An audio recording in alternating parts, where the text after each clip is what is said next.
27 अक्टूबर से जयंती स्टेडियम में श्री देवकीनंदन ठाकुर जी महाराज की भगवत कथा का आयोजन हुआ, जो कि दिव्य ज्योति संस्था के द्वारा आयोजन करवाया गया। और ये कथा चले आ रही है। आज 1 तारीख है, कल यानी 2 तारीख को कथा का अंतिम दिन है। आज और कल 2 दिन की कथा बची है। इससे पहले महाराज आज पत्रकारों से रूबरू हुए, पत्रकारों से प्रेस वार्ता के दौरान बातचीत की और प्रश्नों के उत्तर भी दिए। उन्होंने कई सारी चीज़ें बताई, कई सारी चीज़ें समझाई, जिसमें धर्म परिवर्तन के बारे में उन्होंने बहुत कुछ कहा है। छत्तीसगढ़ में चल रही राजनीतिक गलियारों में हलचल के बारे में बहुत कुछ कहा है कि किस प्रकार से राजनेता धर्म का प्रयोग करते हैं वोट बैंक बनाने के लिए, वोट पाने के लिए। और सारी चीज़ों को बताते हुए, सनातन धर्म को आगे बढ़ाने की ओर बताते हुए, सनातन धर्म में क्या कुछ कमियां हैं, क्या कुछ कमियों को दूर करना है, सनातन धर्म किस प्रकार से आगे बढ़ेगा, ये सारी चर्चाएं पत्रकारों से की। और पत्रकारों से प्रेस वार्ता के दौरान सारी बातें की। क्या कुछ हुआ प्रेस वार्ता में, क्या कुछ महाराज जी ने कहा, ये आप खुद देख लीजिए। आपको बता दें कि दिव्य ज्योति संस्था द्वारा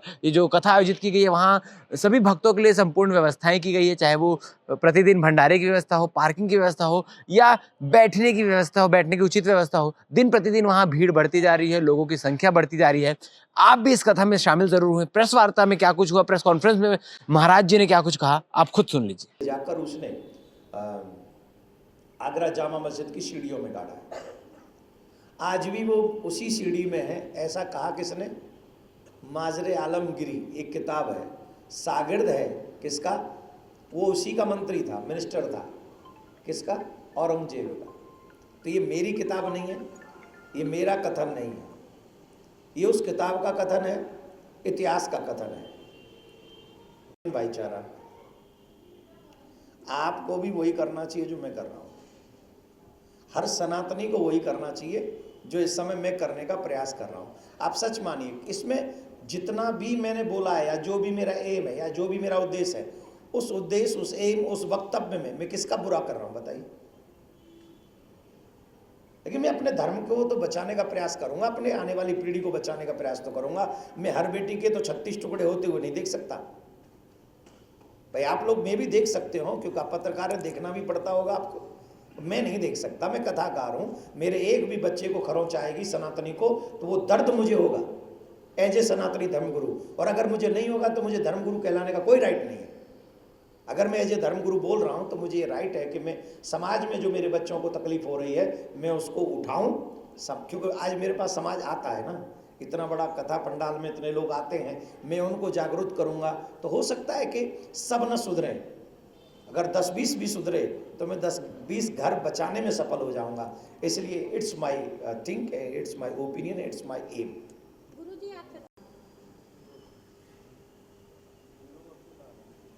क्यों आ रहे हैं, किस लिए आ रहे हैं भाई? आपका तो उनसे कोई संबंध ही नहीं है। आपने तो तोड़ा नहीं है, फिर आप कैसे उस व्यवस्था को टालने का प्रयास कर रहे हैं? तो ये सारी चीजों को ध्यान में रखते हुए हम कल यहां पर भी सनातन यात्रा निकालेंगे कथा के बाद। सनातन यात्रा का मतलब है हम सभी सनातनियों को एक अच्छा मैसेज दें, जागरूक करें। हम लोग जाति और ऊंच नीच इन सब से ऊपर उठकर सिर्फ हम अपने आप को सनातनी घोषित करें। हम सब सनातनी एक हों, और हम किसी को डराने के लिए नहीं, पर हमें कोई डरा ना सके, इसके लिए हमारा एकजुट होना इस समय बहुत जरूरी है। तो उसी एकजुटता को बनाए रखने के लिए हम यहाँ पर कथा के बाद कल एक सनातन यात्रा निकालेंगे।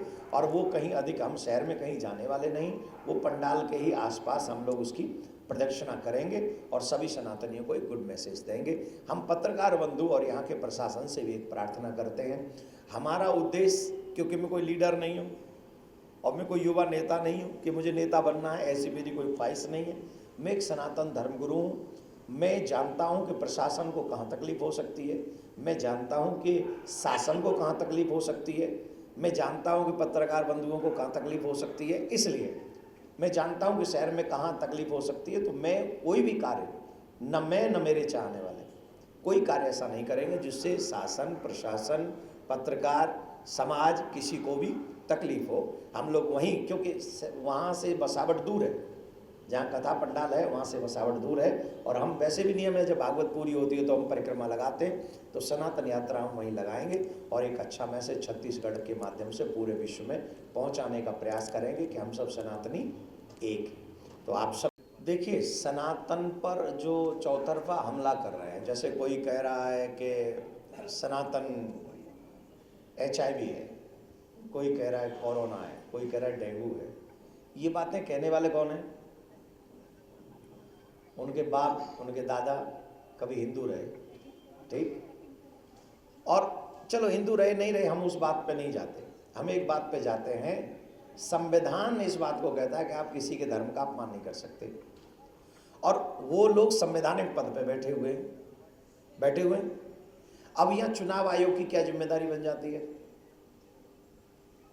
उन्होंने ऐसा बोल के सिर्फ हिंदू भावनाओं को नहीं भड़काया है, सनातनियों की भावना को नहीं भड़काया है, उन्होंने चुनाव आयुक्त के मुंह पे तमाचा मारा ये बोल के, संविधान का अपमान किया है, संविधान को फाड़ दिया उन्होंने एक तरीके से, उन्होंने संविधान की धज्जियां उड़ाई।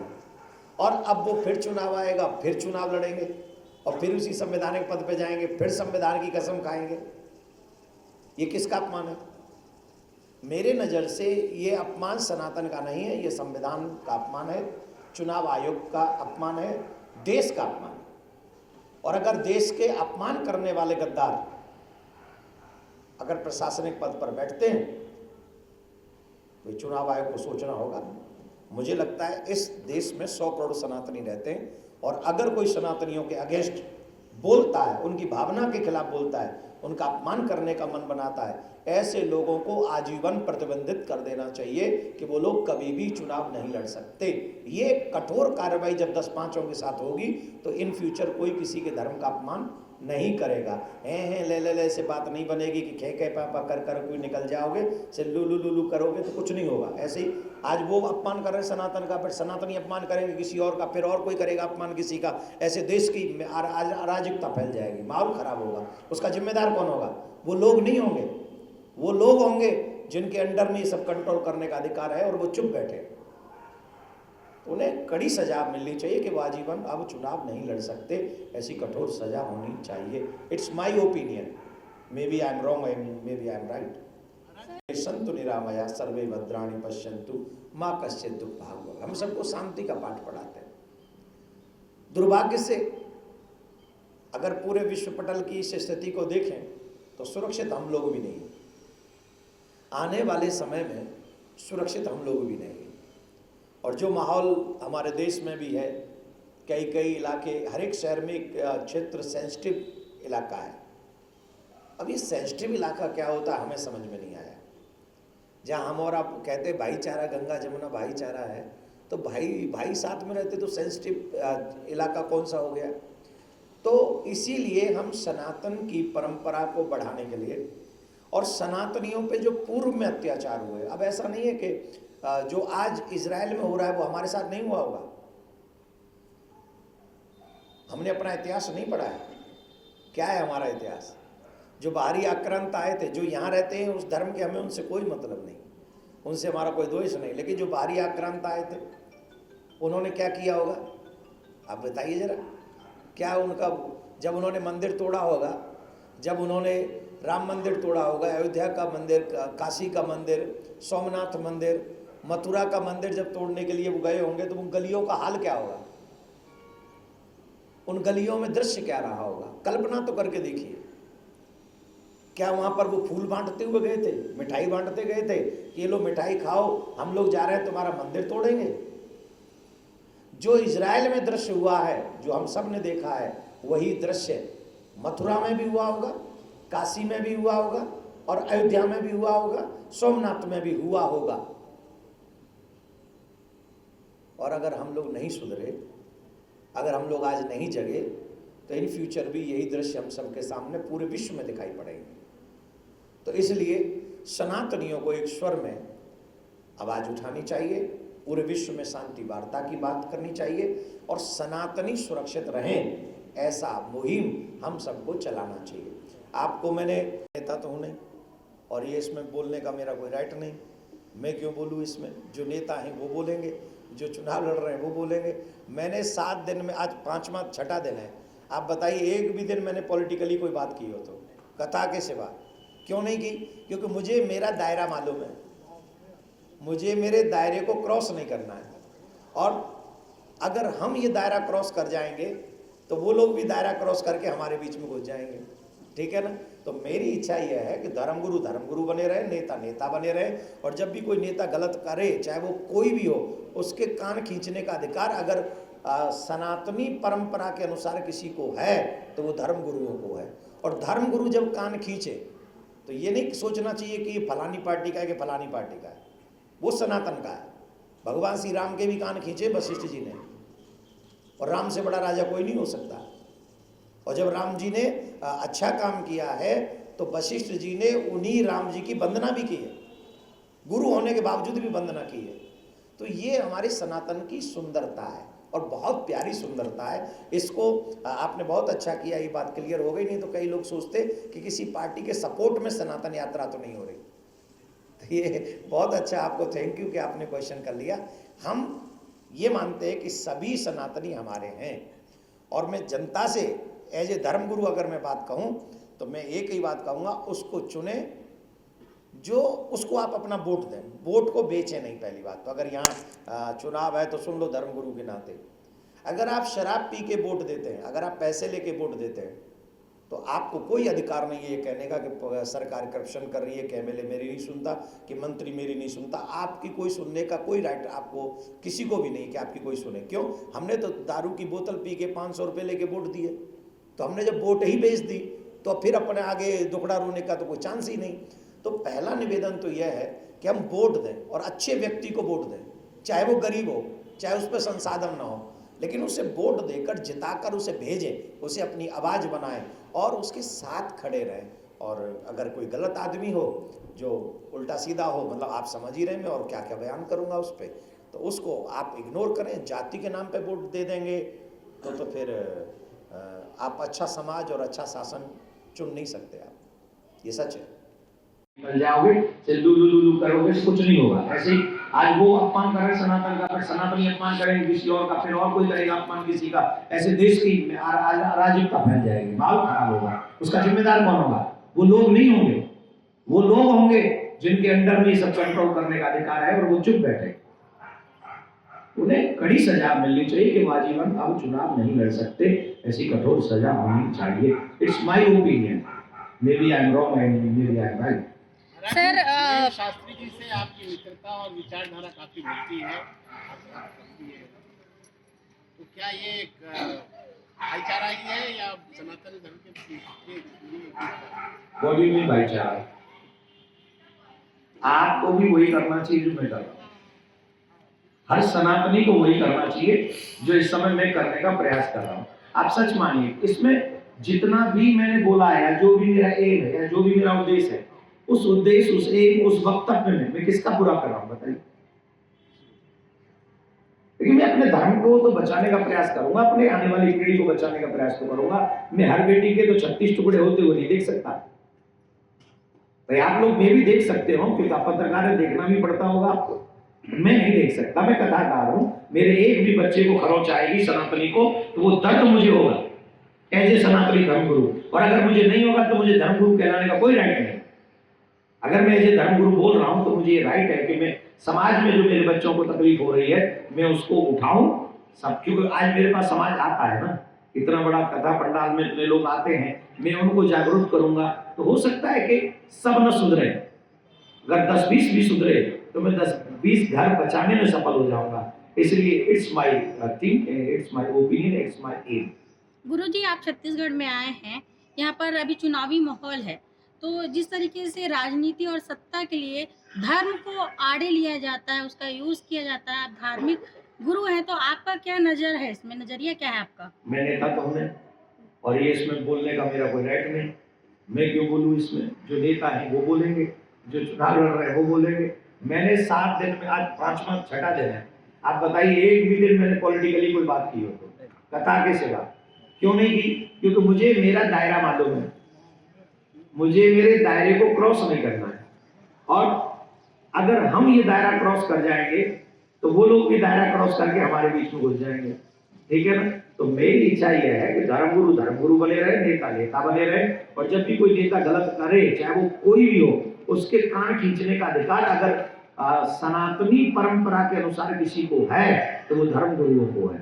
और धर्म गुरु जब कान खींचे तो ये नहीं सोचना चाहिए कि ये फलानी पार्टी का है कि फलानी पार्टी का है, वो सनातन का है।